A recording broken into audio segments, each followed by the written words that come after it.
આમ આદમી પાર્ટી હવે પોતાના જે નેતા આમ આદમી પાર્ટીને છોડીને ગયા છે તેને એન કેન પ્રકારે કોઈના કોઈ રીતે ખોટા સાબિત કરવાનો પ્રયત્ન કરી રહી છે. કેમ આવું કહીએ છીએ? આ ફોટો તમે જોઈ શકો છો. આમ આદમી પાર્ટીનું આ હેન્ડલ છે જેના ઉપરથી આમ આદમી પાર્ટીએ, તમે અહીંયા જોઈ શકો છો કે આ પેજ જે છે ફેસબુક પેજ છે આમ આદમી પાર્ટી ગુજરાતનું, અને અહીંયા આગળ લખેલું છે વિસાવદરનો ગદ્દાર ભાગેડુ ભૂપત. આ તમે જોઈ શકો છો, વિસાવદરનો ગદ્દાર શબ્દ વાપરવામાં આવ્યો છે, વિસાવદરનો ગદ્દાર ભૂપત ભાયાણી માટે. અને તસવીર કઈ લેવામાં આવી છે, તસવીર પણ આપ જોઈ શકો છો. આ તસવીર સૌથી વધારે કોન્ટ્રોવર્શિયલ તસવીર છે, કેમ કે ભૂપત ભાયાણી એક મહિલા સાથે જોવા મળ્યા હતા, અને એ પણ સુરતના કડોદરા વિસ્તાર જે છે એ વિસ્તારની એક હોટલમાં. એવું કહેવાય છે કે આ મહિલાનો જે પતિ હતો તે પતિએ ભૂપત ભાયાણી અને આ મહિલાને બંનેને હોટલમાં રંગે હાથો પકડ્યા હતા, અને ભૂપત ભાયાણી પોતે પોતાના ચહેરા ઉપર રૂમાલ મૂકી અને ત્યાંથી ભાગી નીકળ્યા હતા.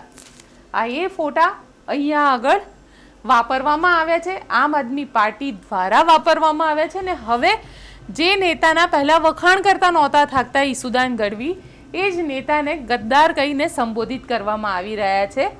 અને અહીંયા આગળ તમે જોઈ શકો છો જે શબ્દ લખેલા છે એ પણ ખૂબ મહત્વના છે. આમ આદમી પાર્ટી દ્વારા લખવામાં આવ્યું છે ધારાસભ્યના પારકી પરણેતર સાથે રંગરેલિયા. આ પ્રકારનો શબ્દ આમ આદમી પાર્ટી એવી વ્યક્તિ માટે વાપરી રહી છે કે જે તેમનો જ ધારાસભ્ય હતો અને આ પાર્ટી છોડીને ગયો એટલે રંગરેલિયા કરતો અને ગદ્દાર જેવા શબ્દોનો ઉપયોગ કરવામાં આવી રહ્યો છે.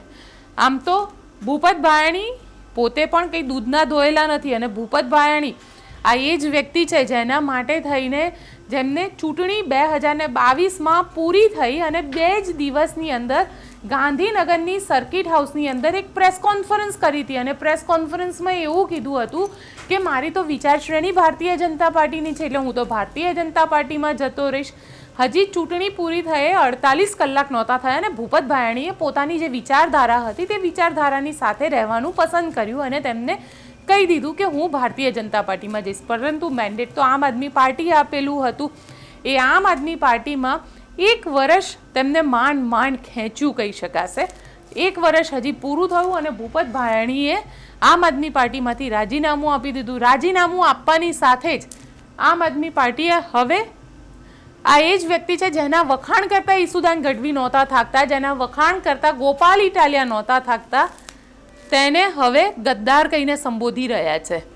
અને આ એ હોટલની તસવીરને તેઓ અહીંયા આગળ સોશિયલ મીડિયા પ્લેટફોર્મ પર મૂકી રહ્યા છે વિસાવદરના ગદ્દાર સાથે, કારણ કે આ એ જ તસવીર છે જેને લઈને આમ આદમી પાર્ટી સતત ભૂપત ભાયાણીનો બચાવ કરતી દેખાતી હતી અને એવું કહેતી હતી કે ના એવું કંઈ જ નથી, આ વસ્તુ ખોટી રીતે પબ્લિસિટી કરવામાં આવી રહી છે.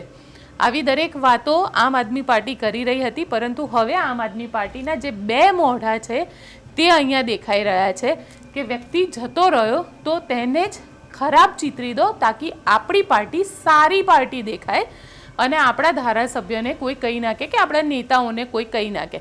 અને માટે જ વિસાવદરનો ગદ્દાર આ શબ્દના નામે આજથી આમ આદમી પાર્ટીએ કેમ્પેનિંગ પણ શરૂ કરી દીધું છે.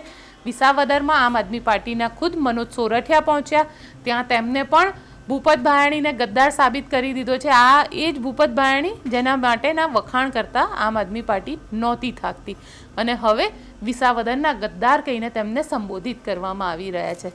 માનસિકતા અલગ અલગ છે. ભૂપત ભાયાણીએ છોડ્યું કારણ કે જનતાના પૈસે ચૂંટણી લડાઈ હતી અને જનતાના પૈસાનો વ્યય થયો, કારણ કે હવે ફરી ચૂંટણી થશે તો તેમાં પણ પેટા ચૂંટણીમાં બી પૈસા તો જનતાના જ લાગવાના છે. એટલે જનતાના પોઈન્ટ ઓફ વ્યૂથી કહીએ તો ક્યાંક ભૂપત ભાયાણીએ જે પણ કર્યું એ પોતાનો સ્વાર્થ સાધવા માટે કર્યું છે અને પોતે ખોટું કર્યું છે. પરંતુ સવાલ અહીંયા એ આવે છે કે આમ આદમી પાર્ટી જે સતત એવું કહી રહી છે કે ભાઈ અમે અમારા ધારાસભ્ય આવ્યા છે, અમારા ધારાસભ્ય એક સ્વચ્છ છબીવાળા છે, પરંતુ સ્વચ્છ છબીવાળા આ એમના ધારાસભ્ય એમની જ પાર્ટીને છોડીને જતા રહ્યા અને આવી રીતે હોટલની જે તસવીરો છે તે હવે આમ આદમી પાર્ટી વાયરલ કરી રહી છે. આપ શું વિચારો છો? આમ આદમી પાર્ટી જે આ કરી રહી છે તે યોગ્ય છે કે નથી? અમને કોમેન્ટ બોક્સમાં ચોક્કસ લખીને જણાવજો. અમારી ચેનલ નિર્ભય ન્યૂઝને જો આપે સબસ્ક્રાઇબ નથી કરી તો તેને સબસ્ક્રાઇબ કરી દો. અમારા વિડીયોને લાઇક અને તમારા મિત્રો સાથે શેર કરવાનું ભૂલતા નહીં.